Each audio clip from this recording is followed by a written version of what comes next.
Joshua, you have your Bibles, and you open with me to Jude. I'm not going to tell you which chapter, you have to find it. Jude is all 25 verses complete. So let's listen to this very short, very powerful epistle, shall we? The introduction is Jude, a servant of Jesus Christ and a brother of James. To those who have been called, who are loved by God the Father and kept by Jesus Christ, mercy, peace, and love be yours in abundance. Dear friends, although I was very eager to write to you about the salvation we share, I felt I had to write and urge you to contend for the faith that was once for all entrusted to the saints. For certain men, whose condemnation was written about long ago, have secretly slipped in among you. They are godless men, who change the grace of God to a license for immorality, and deny Jesus Christ, our only sovereign and Lord. Though you already know all this, I want to remind you that the Lord delivered his people out of Egypt, but later destroyed those who did not believe. And the angels who did not keep their positions of authority, but abandoned their own home, these he has kept in darkness, bound with everlasting chains for judgment on the great day. In a similar way, Sodom and Gomorrah and the surrounding towns gave themselves up to sexual immorality and perversion. They serve as an example of those who suffer the punishment of eternal fire. In the very same way, these dreamers pollute their own bodies, reject authority, and slander celestial beings. But even the archangel Michael, when he was disputing with the devil about the body of Moses, did not dare to bring a slanderous accusation against him, but said, "The Lord rebuke you." Yet these men speak abusively against whatever they do not understand. And what things they do understand by instinct, like unreasoning animals, these are the very things that destroy them. Woe to them! They have taken the way of Cain. They have rushed for profit into Balaam's error. They have been destroyed in Korah's rebellion. These men are blemishes at your love feasts, eating with you without the slightest qualm. Shepherds who feed only themselves. They are clouds without rain, blown along by the wind. Autumn trees without fruit and uprooted, twice dead. They are wild waves of the sea, foaming up their shame. Wandering stars for whom blackest darkness has been preserved forever. Enoch, the seventh from Adam, prophesied about these men. See, the Lord is coming with thousands upon thousands of his holy ones to judge everyone and to convict all the ungodly of all the ungodly acts they have done in the ungodly way, and of all the harsh words ungodly sinners have spoken against him. These men are grumblers and fault-finders. They follow their own evil desires. They boast about themselves and flatter others for their own advantage. But, dear friends, remember what the apostles of the Lord Jesus Christ foretold. They said to you, in the last times there will be scoffers who will follow their own ungodly desires. These are the men who divide you, who follow mere natural instincts and do not have the Spirit.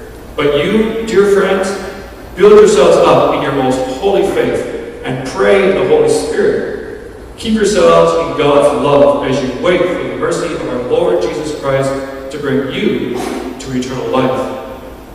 Be merciful to those who doubt. Snatch others from the fire and save them.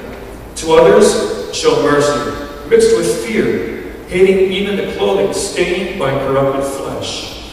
And to him who is able to keep you from falling, to present you before his glorious presence without fault and with great joy. To the only God, our Savior, be glory, majesty, power, and authority through Jesus Christ, our Lord, before all ages, both now and forever.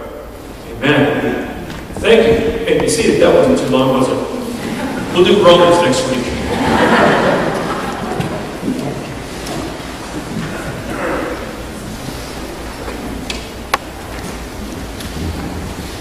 I had to go for some sort of patriotic title, so we'll call it We Stand on Guard for Thee. Not talking of Canada, of course, but talking of the gospel, talking of Jesus Christ. This is an unfortunate letter. It's unfortunate because it's certainly not what Jude had desired to write in the first place, and he tells us that. And we hear the shift immediately after Jude's introduction of himself to his readers, more than likely Jewish Christians in the area of Israel. Jude is a servant of Jesus Christ and a brother of James. James is the first bishop of the Church of Jerusalem. He's the brother of James. He's also the brother of Jesus. To those who have been called, who are loved by God the Father and kept in Jesus Christ, to believers, to the churches, to those who call themselves Christians. He's not writing just for anybody. He's writing specifically for a believing audience. Mercy, peace, and love be yours in abundance. That's the change. Dear friends, although I really wanted to write to you about the salvation we share, and you wonder what that letter would have contained. It probably would have sounded a lot like that Dirksen chorus. I'm not going to try the words. In history, he lived and died. He rose again. And now he's on high. I mean, there's the core of the gospel right there. Not bad for my memory. But that's it. He would have written about Jesus Christ. If he's going to talk about salvation, and salvation we share, you can't talk about that without talking about Jesus Christ. You cannot talk about salvation without talking about the Savior. You cannot detach the two. One leads to the other. One is both. He has to talk about Christ. But he's compelled to do something else entirely. He says, I felt I had to write and urge you to contend for the faith that was once for all entrusted to the saints. He's heard something. He has got wind of things happening in the churches. They're quite frankly bad. They're dragging down the faith, that are leading people astray from the true faith. What would the faith have been? What is the gospel? What is this faith that we believe in?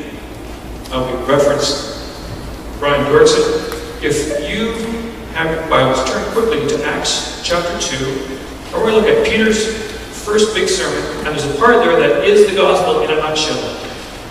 Acts chapter 2, I'll take the glasses off again. The day the Spirit comes at Pentecost, and Peter addresses the crowd beginning verse 14 of chapter 2. But the kerygma, that is the proclamation of the gospel, begins at verse 22. Here is the gospel. Here is the faith once delivered to the saints. Men of Israel, listen to this. Jesus of Nazareth was a man accredited by God to you by miracles, wonders, and signs which God did among you through him, as you yourselves know. This man was handed over to you by God's set purpose and foreknowledge, and you, with the help of wicked men, have put him to death by nailing him to the cross. But God raised him from the dead, freeing him from the agony of death, because it was impossible for death to keep its hold on him. He goes on for a little while, then he says in verse 36, Therefore, let all Israel be assured of this, God has made this Jesus, whom you crucified, both Lord and Christ. There is the gospel in a nutshell. That is the faith once delivered to the saints and handed down from generation to generation. That is what is at stake here. That is what he says. You need to stand up and contend for the faith. It begins to explain why. He begins to talk about these men and what they're doing, who they are and what they are. We're not entirely sure about what they're teaching is very plain and very evident.